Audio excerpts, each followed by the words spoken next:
ఈ పిల్లలందరూ ఏమైపోయారు? రే బాబు. ఏంటమ్మా? అయ్యయ్యో, నువ్వు ఇంకా ఇక్కడే ఉన్నావా బాబు? బయటకు అలాగే వెళ్ళు.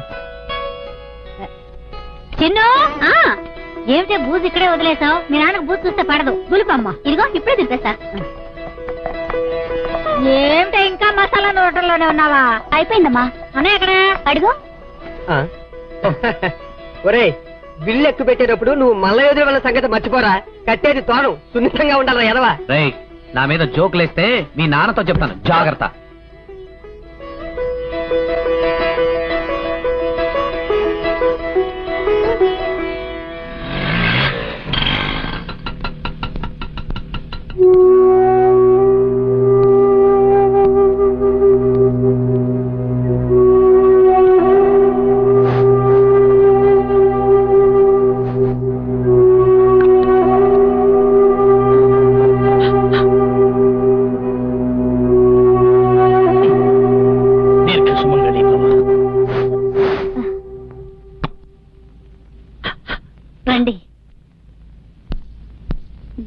మన అమ్మాయిలండి. బాగా పెద్దవాళ్ళయ్యారే. మన అబ్బాయి సుందరం. నేను కన్నది ఒక్కనే అనుకుంటా. బాబు, ఆటోలో సామాన్ పట్టరా.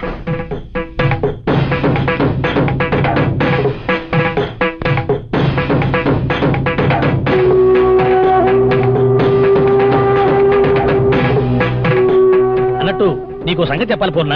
నేను మళ్ళీ పెళ్లి చేసుకున్నా. దానికి ఇప్పుడు 9 నెలల. పురుడు బయటకు ఎవరు లేకపోతేను ఇక్కడ తీసుకొచ్చా. పురుడవగానే తీసుకెళ్లిపోతా. తొలికానుపు పాపం దాని కడుపులో బిడ్డ తిరగబడ్డాడు. ఏం చేయ చెప్పు? నీ సాయం కూడా కావాలరా. ఒరే, ఈడు తండ్రి అని తెలియగానే కడుపులో ఉన్న బిడ్డ తిరగబడ్డాడే. చెట్టంత కొడుకుని నేను తిరగబడపోతే ఈ లోపల వీడి మీద ప్రేమ చూపించావా? కొన్న తల్లిని కొడుతుంది.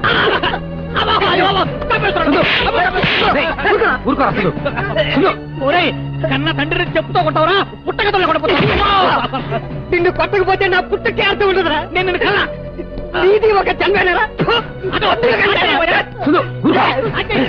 చూడరా, ఆడపిల్లలు కట్టుకుని నీకు పెళ్లి కావాల్సి వచ్చిందా? పెళ్లి కావాల్సి వచ్చిందా నీకు?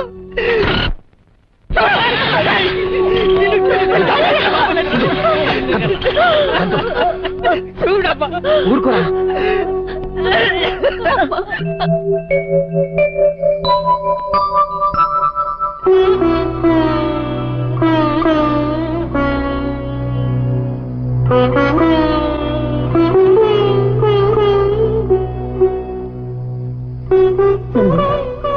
ఇన్నాళ్ళు ఈ మంగళసూత్రాలు, ఈ నగలు నాకు చాలా అవసరం అనుకున్నాను.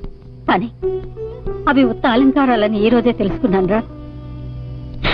మీ నాన్న మిగిల్చి వెళ్లిన 5వ తనం తాలూకు అప్రశృతులవి. వీటిని వెంటనే అమ్మి పెద్దదాని పెళ్లి కొంతైనా సాయపడితే నాకు అంతే చాలు.